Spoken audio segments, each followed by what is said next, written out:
기도에 관한 세 번째 시간입니다. 기도에 관해서 설교할 때마다 좀 그런 생각이 듭니다. 어쩌면 여러분이 저보다 기도에 관한 고민을 훨씬 더 많이 하고 계신 것 같다라는 것이죠. 아무래도 목회자로서 저는 말씀을 가르쳐야 하는 입장이기 때문에 무게중심이 말씀 쪽에 기울어져 있는 반면 여러분들은 기도 쪽에 좀 기울어져 있다라는 생각이 듭니다. 성도님들은 기도 쪽에 무게중심이 좀 기울어져 있다라는 것이죠. 왜 그럴까 생각을 해보니까 이제 살면서 현실의 문제를 가지고 치열하게 고민하다 보니까 기도할 수밖에 없겠구나라는 생각이 듭니다. 이런 것은 이제 말씀을 소홀히 여긴다는 것이 아니라 그만큼 삶이 치열하다 이 말이겠죠. 사실 기도에 관한 수많은 책들이 있습니다. 설교도 굉장히 많습니다. 저도 이 설교를 준비하면서 수많은 책과 논문도 읽고 또 설교들을 들어보면서 준비를 합니다. 도움을 받죠. 그런데 그렇게 수많은 책을 읽고 설교를 듣고 고민하고 연구하고 생각을 해보는데 기도라는 것이 참 어렵습니다. 왜 어려울까요? 이미 수차례 말씀드린 것처럼 기도는 방법이나 법칙을 가지고 하는 것이 아니기 때문이죠. 법칙이나 형식을 따지는 것은 이제 샤머니즘과 같은 것에서 쉽게 찾아볼 수 있습니다. 무당에게 가서 점을 칠 때 그때는 법칙이나 형식을 따집니다. 굿을 할 때 이렇게 해야 한다. 점을 볼 때 저렇게 해야 한다. 이런 것들이 있다는 것이죠. 이런 것을 모두 주술이라고 하는데 이 주술을 잘하면 잘할수록 용한 무당이다, 용한 점쟁이다 이렇게 이야기를 하는 것이죠. 이런 샤머니즘적인 주술은 기도의 대상, 그러니까 신이나 어떤 기도를 받는 대상에 대해서 이해하고자 하는 것이 전혀 없습니다. 기도의 대상을 전혀 몰라도 상관없죠. 주술만 잘하면 됩니다. 아주 그렇게만 하면 되죠. 그러니까 무당 집에 가서 장군신이 어떠한 생각과 계획을 가지고 있는지, 어떠한 의도를 가지고 우리에게 이런 요구를 하는지에 대해서 고민할 필요가 전혀 없죠. 내가 원하는 것이 있고 그것을 형식을 갖추어서 혹은 물질을 갖추어서 잘 제공만 하면, 주술적인 방법을 동원하면 그 신은 응답을 해야 합니다. 그렇지 않습니까? 애기 동자가 왜 애기 동자가 되었는지, 왜 그렇게 내게 말을 하는지 그 의도와 계획과 생각을 따질 이유가 하나도 없습니다. 자, 그렇다면 그런 기도, 주술적인 기도, 방법이나 법칙을 가지고 나아가는 기도에게 있어서 기도라는 것이 이제 무당의 기도이고 샤머님적인 기도인데, 그런 기도의 주도권은 누구에게 있을까요? 기도의 주도권, 그 신에게 있을까요? 아니면 주술을 하는 사람에게 있을까요? 사람에게 있죠. 보기에는 그 이제 신에게 있는 것 같아 보이지만 사실은 주술을 하는 사람에게 있습니다. 주술을 하는 사람이, 그 법칙과 방법으로 나아가는 사람이 그것을 잘 하느냐 못 하느냐에 따라서 신은 반드시 응답을 해야 하기 때문이죠. 우리가 하는 기도는 이런 것이 아닙니다. 응답을 받아내는 법칙이나 방법이 존재하지 않습니다. 절대로 없습니다. 그것은 제가 확실하게 보장합니다. 만약 그런 것이 있다면 우리가 하나님보다 앞서는 거예요. 내가 이런 법칙과 방법을 가지고 왔으니 하나님은 반드시 내가 원하는 것을 내놓으셔야 합니다 라고 명령할 수 있는 것이죠. 근데 그런 기도가 아니더라는 거예요. 우리의 기도는 철저하게 관계적입니다. 관계는 법칙이나 방법을 넘어서는 것입니다. 어디서 알 수 있습니까? 부모 자식 간의 관계 속에서 알 수 있죠. 자녀들이 부모에게 뭔가를 얻어내려고 할 때 어떤 방법을 쓰면 가장 좋을까요? 방법이 없습니다. 어떤 법칙을 가지고 가야 자녀들에게 응답을 해 주시겠습니까? 없죠. 그런 법칙과 방법은 없습니다. 있다면 딱 한 가지, 부모와 자식이 가지고 있는 끈끈한 관계에 기대야 하는 것이죠. 그러니까 아빠니까 해줘, 엄마니까 해줘, 이것보다 무서운 게 없습니다. 그렇지 않습니까? 그렇기 때문에 기도에 관한 설교는 항상 하나님과의 관계로 연결될 수밖에 없다고 생각을 합니다. 하나님을 얼마나 잘 이해하고 있느냐, 내가 하나님에 대해서 얼마나 잘 분별하고 있느냐, 이것과 깊은 관련이 있는 것이죠. 그러니까 기도와 말씀은 항상 함께 가야 합니다. 자, 이런 이해를 바탕으로 기도 시리즈를 계속해서 하고 있는데, 당부드리고 싶은 것은 이 말씀을 나누는 동안 여러분들 스스로가 기도에 대해서 정리를 하셨으면 좋겠다라는 거예요. 그리고 기도에 대해서 정리하심과 동시에 하나님과의 관계도 잘 정리가 되어서 하나님과 더 가까이 되시기를 축복합니다. 자, 오늘은 누가복음 18장에 나와 있는 불의한 재판장과 과부에 관한 이야기를 나눌 거예요. 자, 이 말씀은 18장에서부터 시작되는 것이 아니라 17장 20절부터 시작이 됩니다. 함께 보도록 할까요? 17장 20절부터 21절입니다. 제가 봉독합니다. 바리새인들이 하나님의 나라가 어느 때에 임하니까 묻거늘 예수께서 대답하여 이르시되 하나님의 나라는 볼 수 있게 임하는 것이 아니요 또 여기 있다 저기 있다고도 못하리니 하나님의 나라는 너희 안에 있느니라. 아멘. 자, 일단 성경에서 바리새인들이 예수님께 질문을 던질 때, 뭔가 대화를 걸 때, 말을 걸 때는 진짜 몰라서 하는 질문이 아니라는 것을 기억하셔야 합니다. 바리새인들은 성경과 율법에 능통한 자들이었습니다. 다 그런 것은 아니었지만 그들 중에는 성경과 율법에 능통한 자들이 굉장히 많이 있었습니다. 또 그렇게 자기들이 율법을 잘 지키고 성경에 능통하다는 것에 대한 자부심도 많았던 사람이었어요. 예수님과 대화하는 것도 사실은 이런 질문과 답변이라기보다는 일종의 시비를 거는 것이죠. 논쟁 한번 해봅시다, 논박합니다, 이렇게 예수님과 한번 말싸움을 해보자는 것입니다.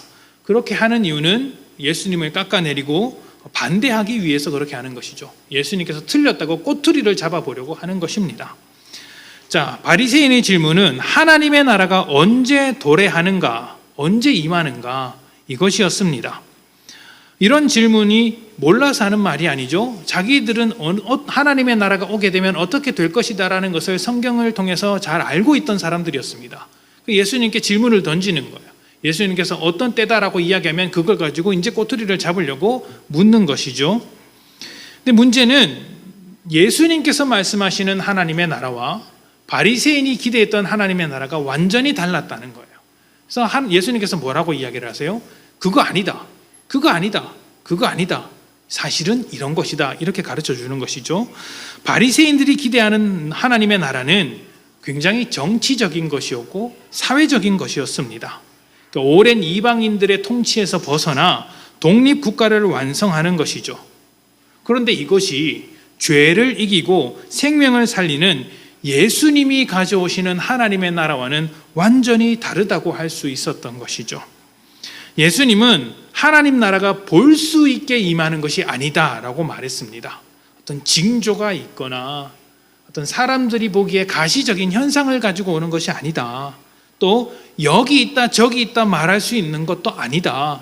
여기서 어떤 영웅이 등장해서 나라를 세웁시다, 우리가 혁명합시다, 이렇게 말하는 것도 아니다. 눈으로 볼 수 있는 것도 아니고 여기 있다 저기 있다고도 말할 수 있는 것도 아니다. 그리고 뭐라고 하셨습니까? 너희 안에 있다라고 이야기를 하셨습니다. 근데 여기서 너희 안에라는 것이 너희 마음속에 있다라는 의미로도 받아들여질 수 있지만 원어적으로 살펴보면 너희가 손을 뻗어서 닿을 만한 거리에 있다라는 의미예요. 정확하게는 너희 중에 있다. 너희가 손을 뻗으면 닿는 그 거리, 아주 가까이 다가왔다라는 의미죠. 이것은 예수님을 통해서 이미 하나님의 나라가 시작되었다는 것을 가르쳐 주시는 거예요. 언제 임합니까? 이미 왔다. 누구를 통하여서? 예수님을 통하여서 이미 왔다. 이렇게 이야기를 하는 것이죠. 물론 이것을 바리새인들이 이해하지 못합니다. 바리새인뿐만이 아니라 이 시점에는 그 누구도, 제자들도 이해를 못합니다. 자, 바리새인이 기대했던 나라와 예수님께서 말씀하시는 나라가 다르다는 것이 우리의 기도와 어떻게 연결이 될까요? 이것은 지난주에 말씀드렸던 것과 관련이 있습니다. 지난주에 우리가 어떤 이야기를 나누었죠? 자기 부인에 대한 이야기를 나누었죠. 자기를 부인하는 것, 그것이 우리의 기도여야 한다는 것이었습니다. 제자들이 기대했던 나라가 예수님의 나라와 달랐다는 것이 설교 중간에 있었습니다. 정복자로서 정치적인 나라를 세우는 것이 제자들의 소망이었다면 예수님은 그런 것을 이루실 능력과 자격과 정당성을 가지고 있으시면서도 그렇게 하지 않으셨던 것이죠. 왜 그랬을까요? 하나님의 뜻을 이루기 위하여, 참된 하나님의 나라를 이루기 위하여 세상으로부터 인정받는 것을 내려놓으시고 십자가에 달려 죽으셨습니다. 이것이 예수님의 자기 부인이었고 또 제자들에게 본을 보여주신 것이었습니다. 예수님은 하나님의 나라가 바리새인의 기대와는 완전히 다른 것이라고 말씀을 하셨습니다. 그러니 바리새인에게도 이러한 자기 부인이 있어야 하는 것이죠. 자기 소망과 그러한 기대를 부인하고 세상의 방법으로 세울 수 있는 나라도 부인하는 자리까지 가야 했던 것입니다. 자, 하나님의 나라는 세상 나라와 철저하게 분리됩니다. 완전히 분리됩니다. 그런데 이것을 잘 이해하셔야 해요. 그러니까 세상 나라와 분리된다는 것이 현실을 포기하는 것을 말하지 않기 때문입니다. 세상에서 마땅히 살아야 할 삶이 있는데 그것을 다 포기하는 것이 하나님 나라이다라고 말하지 않는다는 것이에요. 지난주 수요일에 이런 점을 좀 구체적으로 나누었는데요. 수요일 설교 제목이 무엇인지 아십니까? 우리는 수요일 설교 제목을 어디서 알 수 있죠? 유튜브를 통해서 알 수 있죠. 설교 시간에도 말 안 하고 추보에도 없으니까. 제목이 무엇이었냐면 믿음은 현실에서 완성됩니다 였습니다. 믿음은 현실에서 완성됩니다. 믿음은 현실을 도피하는 것이 아니고 철저하게 현실적인 거예요.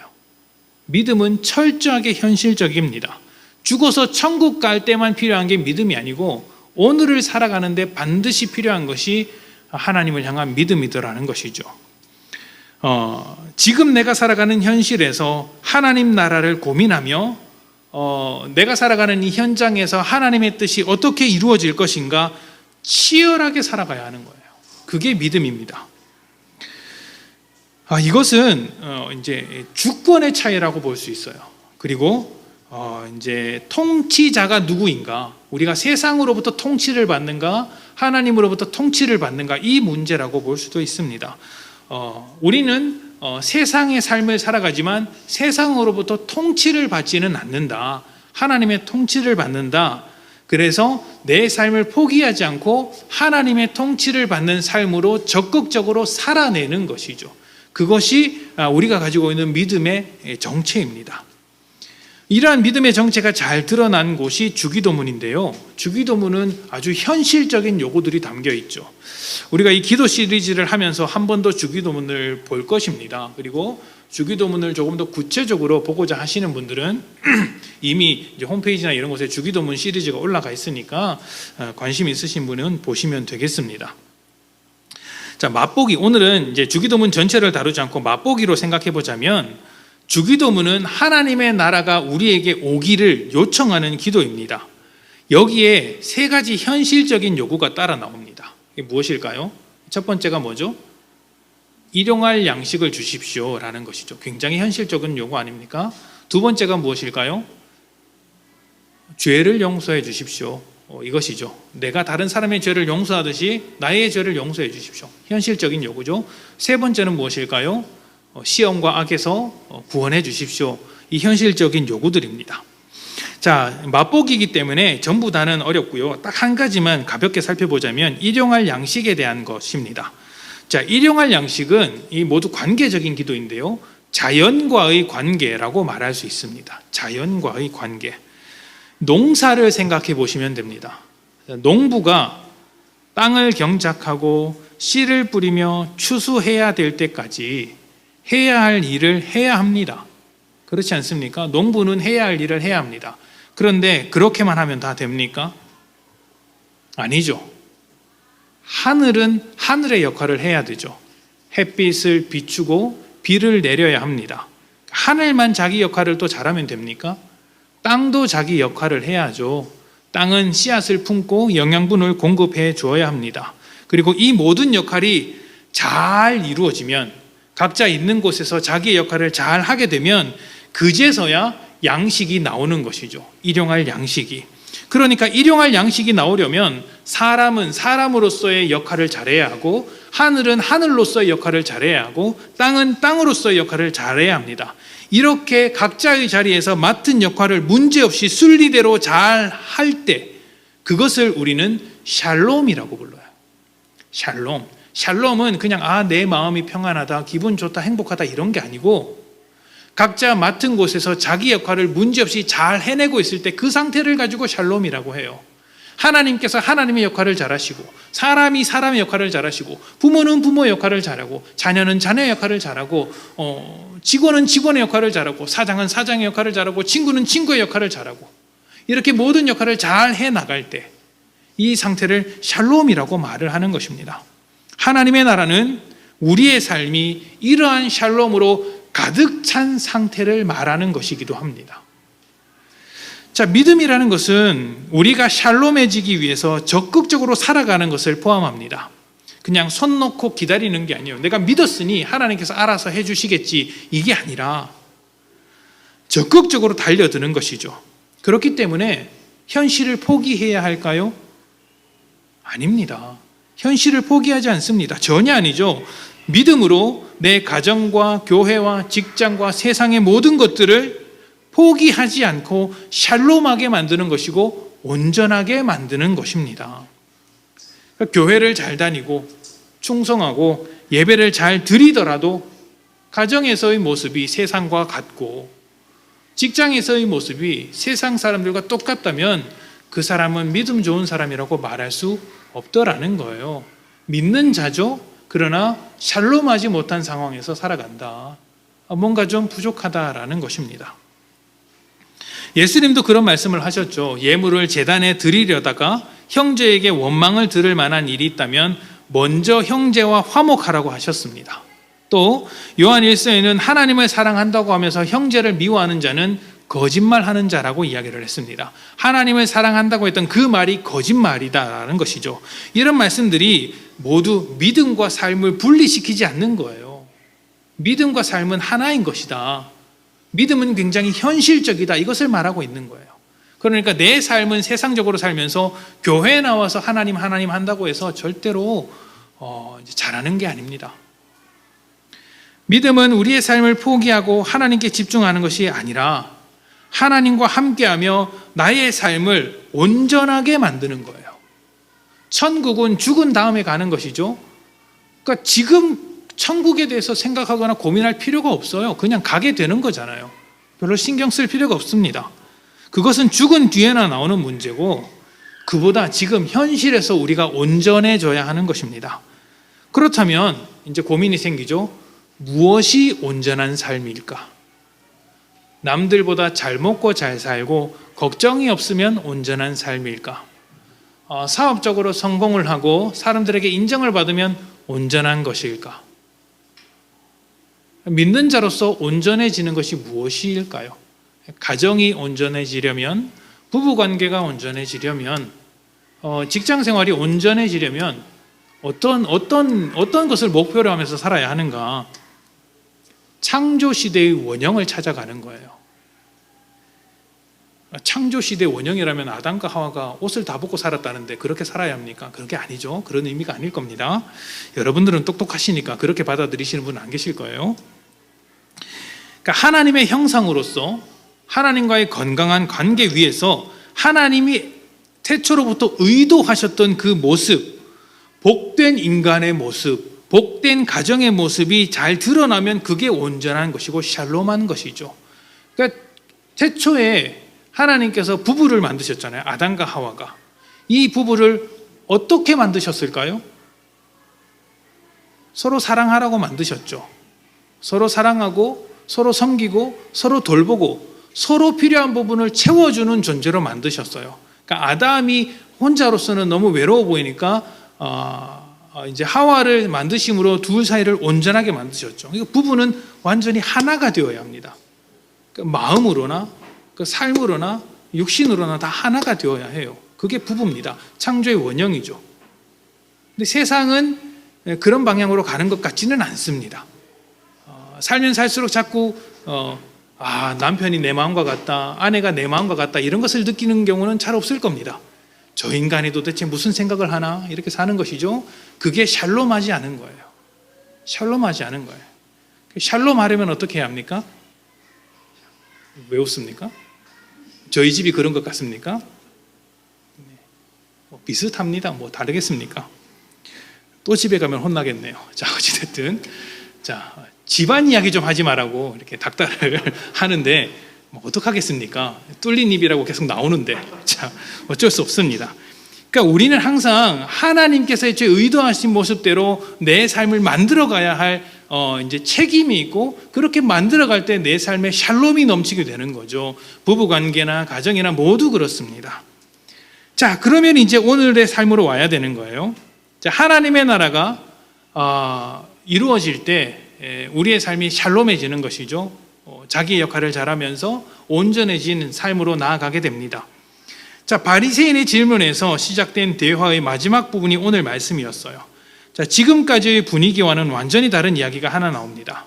불의한 재판장과 과부에 관한 이야기입니다. 과부가 억울한 일을 당해서 재판장에게 원한을 갚아달라고 요청합니다. 재판장이 당연히 그래야 하죠. 그런데 이 재판장에게 문제가 있는 거예요. 이 재판장은 굉장히 불의하고 하나님을 두려워하지도 않는 재판장입니다. 이런 사람들에게 정의로운 판결을 기대할 리가 만무하죠. 당시에는 이런 일들이 굉장히 많이 있었던 것으로 보입니다. 억울한 자들이 더 억울하고 이제 힘든 자들이 더 힘들 수밖에 없는 사회적인 구조가 많았고요. 그런 관계 속에서 이제 과부가 호소하고 있다라고 생각하셔도 되겠습니다. 예수님의 이야기가 실제로 일어난 이야기는 아닐지 몰라도 그 당시 사회 안에서 충분히 있을 법한 이야기더라는 것이죠. 자, 과부의 요청을 계속해서 무시하던 재판장이 결국에는 그 요청을 못 이기고 들어주게 됩니다. 이때 들어준 이유가 무엇이죠? 번거롭다 하는 것입니다. 번거롭다. 정의로워서가 아니고 하나님을 향한 믿음이 있어서가 아니고 계속 오면 귀찮으니까 내가 이거 들어줘야 되겠다라는 것이죠. 여기서 하나님이 하시고자 하는 말씀은 이것입니다. 불의한 재판장도 귀찮아서 들어주는데 하물며 사랑이 많으신 우리 하나님께서 우리의 기도를 안 들어주시겠느냐 하는 것입니다. 답변이 어떻게 나와야 할까요? 당연히 들어주십니다 라는 답변이 나와야겠죠. 자, 그런데 여기서 문제가 생기는 거예요. 우리의 기도를 들어주시는데 하나님께서 불의한 재판장도 들어주시듯이 사랑이 많으신 그 하나님께서 우리의 기도를 들어주시는데 세상은 왜 이 모양 이 꼴입니까? 하나님 나라가 우리에게 와야 하는데, 그래서 내 삶, 내 가정, 내 직장, 내 이런 형편들이 샬롬해져야 하는데 왜 내 현실은 이 모양 이 꼴입니까? 왜 샬롬하지 않습니까? 이 질문이 나와야 하는 것이죠. 이것이 우리가 가지고 있는 현실적인 고민이 아닌가 생각을 해봅니다. 예수님은 하나님의 나라가 손 닿는 곳에 있다고 했습니다. 손이 닿을 만한 거리에 아주 가까이 있고요. 또 예수님께서 하나님의 나라를 이미 우리에게 가지고 왔다라고 선언을 하셨습니다. 하나님의 나라가 우리 가운데 이미 존재하고 있는 것이죠. 그런데 현실은 그렇지 않은 것으로 보입니다. 그렇지 않습니까? 여러분 현실이 샬롬하십니까? 하나님의 나라가 이곳에 있구나라고 생각하십니까? 교회도 안 그럴 겁니다. 교회도. 여전히 세상이 기승을 부리고 세상이 승리하는 것 같고 믿는 자는 힘이 없으며 믿는 대로 살면 손해보는 것 같습니다. 원한이 언제 생깁니까? 억울할 때 생기지 않습니까? 나는 잘했는데 잘못한 사람이 더 잘 되면 그게 억울하죠. 잘못한 사람의 결과가 더 좋으면 억울함이 생기지 않습니까? 그 원한을 이제 예수님께서 말씀하고 계신 거예요. 자, 이렇게 샬롬하지 않은 상황에 대한 답변이 사실은 1절에 나오고 있습니다. 1절을 봅시다. 누가복음 18장 1절입니다. 예수님께서 그들에게, 자, 그러한 현실 가운데 있는 그들에게, 하나님의 나라가 왔음에도 샬롬하지 못한 삶을 살아가고 있는 그들에게 항상 기도하고 낙심하지 말아야 할 것을 비유로 말씀하여. 재판장과 과부의 이야기는 항상 기도하고 낙심하지 말아야 할 것에 대한 비유입니다. 정리하자면 하나님의 나라가 도착했고 우리는 그 나라의 백성이 되었습니다. 그러면 이제 우리는 자기를 부인하고 세상의 방법도 부인하고 하나님의 뜻을 쫓아 살아가게 되죠. 그러면 이제 샬롬한 것이 넘쳐나야 하는데 우리의 현실은 그렇지 않더라는 거예요. 하나님, 우리가 하나님의 뜻을 분별하면서 살지 않을 때보다 그래도 조금은 더 하나님의 뜻을 분별하면서 삽니다. 그런데 왜 내 삶은 샬롬하지 않습니까? 바로 이런 상황에서 예수님께서 항상 기도하고 낙심하지 말아야 할 것을 가르쳐 주신 거예요. 항상 기도하고 낙심하지 마라. 왜 낙심하지 말아야 하죠? 하나님께서 하나님의 백성의 모든 기도와 그 속상함, 원한을 모른 척하고 계시거나 듣지 않으시는 것이 아니다. 다 듣고 계신다. 라는 것이죠. 불의한 재판장에게 있어서 과부는 불편한 그 자체였습니다. 여러분, 이 불의한 재판장이 왜 불편했을까요? 왜 불편했을까요? 시도 때도 없이 계속해서 찾아왔기 때문에 불편했을까요? 물론 그래서 불편했겠죠. 그런데 이 사람이 누구냐면 재판장 아닙니까? 고위 관직자입니다. 과부는 굉장히 약자예요. 찾아오면 그냥 이제 그 사병을 시키든지 아니면 로마 군병을 부탁을 하든지 해서 못 오게 막으면 됩니다. 차단을 해버리면 되죠. 그럴 힘이 있습니다. 재판장이 불편했던 이유는 과부가 찾아오는 그 일이 정당했기 때문이에요. 정당한 요구를 가지고 찾아왔기 때문입니다. 정당하지 않은 요구를 가지고 오면 감옥에 넣어버리면 되잖아요. 쫓아내면 되잖아요. 근데 찾아와서 이야기하는 게 다 정당한 것이거든요. 재판장으로서 해야 할 일인 겁니다. 이걸 계속해서 이야기하니까 외면하지 못하는 것이죠. 우리가 정당한 요구를 가지고 하나님께 나아간다면, 정당한 요구를 가지고 하나님께서 기도한다면 하나님은 절대로 그것을 무시하지 않습니다. 절대로 무시하지 않습니다. 들으십니다. 언제요? 정당한 요구일 때 그렇습니다. 이 정당한 요구가 어떤 것이죠? 하나님의 나라가 이루어지기를 바라는 기도, 내 가정에 하나님 나라가 이루어지기를 바라는 기도, 내 직장에 하나님 나라가 이루어지는 길을 바라는 기도, 내 삶의 모든 구석구석에서 하나님 나라가 이루어져서 샬롬해지기를 바라는 기도죠. 그런데 이것은 내가 적극적으로 살아가는 것을 포함합니다. 그러니까 내가 살겠다는 기도이라고 볼 수도 있는 것이죠. 우리의 삶이 하나님의 나라, 하나님의 통치를 받아서 샬롬해지기를 바라는 그 모든 기도가 정당한 기도입니다. 세상의 원리로 샬롬한 것이 아닙니다. 여러분, 세상의 원리를 가지고도 편안하게 사는 사람들 많습니다.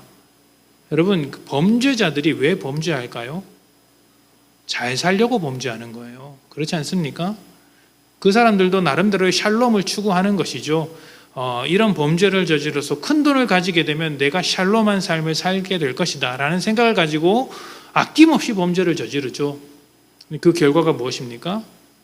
그렇게 해서 얻는 샬롬은 오래가지 못한다. 그런 것이죠.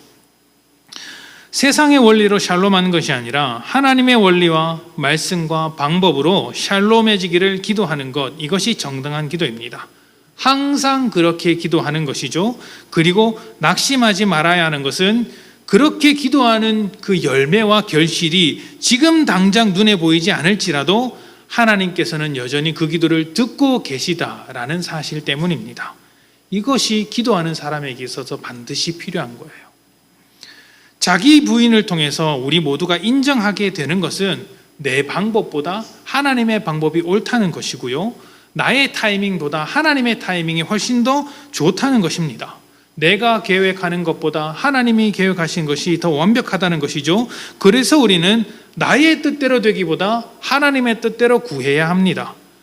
하나님의 뜻대로 구했으면 결과도 맡겨야 하는 것이죠. 맡겼다면 여러분, 낙심할 필요가 있을까요? 맡겼는데요. 낙심할 필요가 없습니다. 지금 당장 결실이 보이지 않더라도 그것이 하나님께서 주시는 결과라면 그 열매가 어떻게 이루어질지는 우리가 감히 상상하기 어렵죠.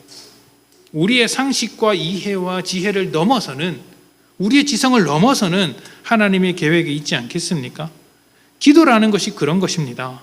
우리가 기도할 때 가장 확실하게 분명하게 알 수 있는 한 가지가 있다면 그것은 우리가 아무것도 아니라는 거예요. 우리가 정말 아무것도 아니라는 것, 그거 한 가지는 확실하게 알 수 있습니다. 기도할 수밖에 없는 존재라는 것을 기도를 통해서 발견하게 되는 것이죠. 나를 보면서 낙심할 수는 있어도 하나님께서 주관하시는 일에 대해서는 낙심할 수가 없습니다. 왜냐하면 하나님은 우리의 기도를 들으시며 이제 응답하지 않으시는 분이 아니라 응답을 하시는 분이기 때문이죠. 불의한 재판장도 정당한 요구를 받으면 귀찮아서라도 응답하는데 하물며 하나님께서 응답하지 않으시겠습니까? 낙심한다는 것은요, 하나님을 도구로 여겼을 때 나오는 반응이라고 생각을 합니다. 이런 것과 같죠. 여러분 로또를 해보신 적이 있습니까? 해보셨죠? 안 해보셨다면 여기서 분위기가 이상해지는 거예요. 왜냐하면 저도 해봤기 때문입니다. 저도 로또를 하죠. 로또는 긁지 않죠. 그러니까 번호를 찍고 이제 번호를 기다립니다. 6개의 번호. 그 번호 하나 뜰 때마다 어떤 생각이 듭니까? 낙심하죠. 낙심하지 않습니까? 제 경험상으로는 이 로또를 하게 되면 로또 당첨 번호가 나오기 전까지 인생 플랜이 머릿속에 다 짜져 있습니다. 근데 번호 하나 뜰 때마다 어떻게 됩니까? 그 인생의 계획이 무너지는 것 같은 느낌이 들죠. 그리고 나서 그 번호가 다 사라지면 뭐라고 합니까? 스스로 위로를 하는 것이죠. 이 로또가 사실은 이웃을 돕는 데 쓴다더라. 그렇게 생각을 하는 것이죠. 사실은 다 거짓말 아닙니까? 한몫 잡으려고 했던 것 아닙니까? 자, 그런데 왜 로또를 할 때마다 낙심을 할까요? 그게 내 도구이기 때문이에요. 내 삶을 샬롬하게 만들어줄 것이라고 생각하는 도구였기 때문이죠. 하나님을 도구로 여겼을 때도 그런 겁니다. 내 기대에 미치지 못할 때 그때 낙심을 하는 것이죠. 하나님께서 왜 이런 열매를 주시나? 하나님은 나의 도구인데 말입니다. 우리의 기도가 정당하지 못할 때 낙심합니다. 정당하지 못하던 것은 하나님의 나라를 이루는 기도가 아니라 우리가 여전히 세상 가운데 머물 때 그렇다라는 거예요. 왜 그렇게 낙심을 하느냐면 하나님은 우리가 세상 속에 머무는 것을 좋아하지 않으십니다. 그래서 우리가 세상 속에 머물면서 하나님을 도구로 삼아서 세상의 것을 이루려고 기도하실 때 거절하시기 때문이죠. 거절하시면서 우리의 마음과 세상을 자꾸 세상 밖으로 꺼내시기를 원하십니다. 그런데 우리가 세상에 머물러 있으니 낙심할 수밖에 없는 것이죠. 왜 자꾸 안 되지? 왜 자꾸 내 기도에 응답이 없지? 이렇게 생각을 하는 것입니다. 물론 우리가 정당한 기도를 놓고 기도했음에도, 하나님 나라를 놓고 기도했음에도 여전히 우리는 샬롬하지 못할 수도 있습니다. 왜 그럴까요? 아직 세상이 불안해서 그렇습니다. 여전히 세상의 상당한 영역에서 죄의 통치가 이루어지고 있기 때문이죠. 만약에 가정 안에서 믿지 않는 자가 있다면 이런 갈등이 아주 극도로 이렇게 충돌하게 되겠죠. 한 사람은 하나님의 통치를 받는 삶을 살고 한 사람은 죄의 통치, 세상의 통치를 받으면서 살아갑니다. 그곳에서 충돌이 일어날 수밖에 없는 것이죠. 성도의 삶은 죄의 통치를 몰아내고 하나님의 통치를 이루어내는 전쟁터와 같습니다. 그래서 샬롬이 더디게 이루어지는 것처럼 보일 수 있습니다. 그런데 하나님 나라를 향한 기도는 결국에는 승리하는 기도인 거예요. 하나님께서 함께 하시며 반드시 응답해 주시는 기도이기 때문입니다. 처음에 우리 기도에 대해서 이야기를 할 때 관계라는 말씀을 드렸습니다. 기억하시죠? 관계이기 때문에 그 관계에 어울리는 기도를 해야 합니다. 자녀들이 부모에게 할 수 있는 가장 큰 무기가 관계를 바탕으로 요구하는 것이죠. 아빠니까 해줘, 엄마니까 해줘, 이런 것 아닙니까? 이것이 가장 큰 무기입니다. 그리고 부모도 관계를 바탕으로 응답을 해주는 거예요. 자판기처럼 자녀들이 요구한다고 해서 그 관계를 바탕으로 다 꺼내주는 것이 아니라 그 관계를 바탕으로 자녀에게 응답을 해주는 것이죠. 그 자녀들의 요구가 그 관계를 바탕으로 해서 정당할 때, 부모에게 요구할 만한 것일 때 부모가 응답을 해주죠. 그런데 정당하지 않으면 어떻게 합니까? 그 자녀가 요구하는데 이런 것을 해줬으면 좋겠습니다. 뭐냐? 부모 자식 간의 연을 끊읍시다. 이렇게 요구를 한다면 여러분께서 그렇게 하자라고 하시겠습니까? 에라 이놈아 하면서 쥐어박지 않겠습니까? 정당한 기도를 정당하게 응답하는 것이죠. 항상 정당한 기도를 해야 하는 것입니다. 하나님 나라를 구하는 정당한 기도입니다. 그리고 그 기도의 응답이 더딜지라도 하나님은 우리의 정당한 기도를 외면하는 분이 아니라는 것을 기억하면서 하나님의 정당한 응답이 올 때까지 낙심하지 않는 것, 이것이 기도하는 사람이 가지고 있어야 할 태도가 아닌가 생각을 해봅니다. 하나님께서 그러한 기도를 모두 들으신다면 낙심할 필요가 없습니다. 낙심할 이유가 없죠. 우리의 기도는 그 기도가 어떤 모양이든지 하나님께서 선하게 사용하시는 재료가 됩니다. 이 정말 놀라운 거예요. 기도에 응답하셔서 하나님의 나라를 이루시든지, 기도를 거절하심으로 우리의 쓴뿌리를 찾아내셔서 하나님의 나라를 이루시든지, 아니면 우리를 고쳐가시든지, 둘 다 하시든지, 하나님께서 생각지도 못한 어떤 결과를 주심으로써 일하시든지, 어찌되었든 우리의 기도는 하나님께서 일하시는 재료가 됩니다. 낙심할 이유가 전혀 없죠. 어쩌면 우리의 기도가 우리 다음 세대의 열매를 맺을지도 모릅니다. 평생 기도했는데 그 기도의 열매를 못 보고 하나님의 품에 안길 수가 있겠죠. 우리가 그 열매를 누리지 못할 수도 있습니다. 그런데 그렇게 되면 좀 어떻습니까? 그게 문제가 됩니까? 하나도 문제가 되지 않습니다. 오히려 감사하며 기뻐해야 할 일이죠. 하나님께서 우리의 기도에 여전히 응답하고 계시니까요. 낙심할 일이 아닙니다. 우리는 항상 정당한 기도를 하되 낙심하지 않고 기다리는 것이 필요합니다. 하나님께서는 우리의 기도를 거절하는 분이 아니시기 때문이죠.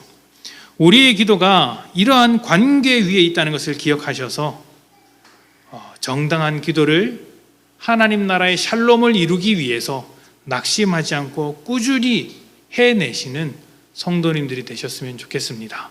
여러분의 삶이 하나님 나라로 가득해 샬롬해지기를 함께 기도하겠습니다.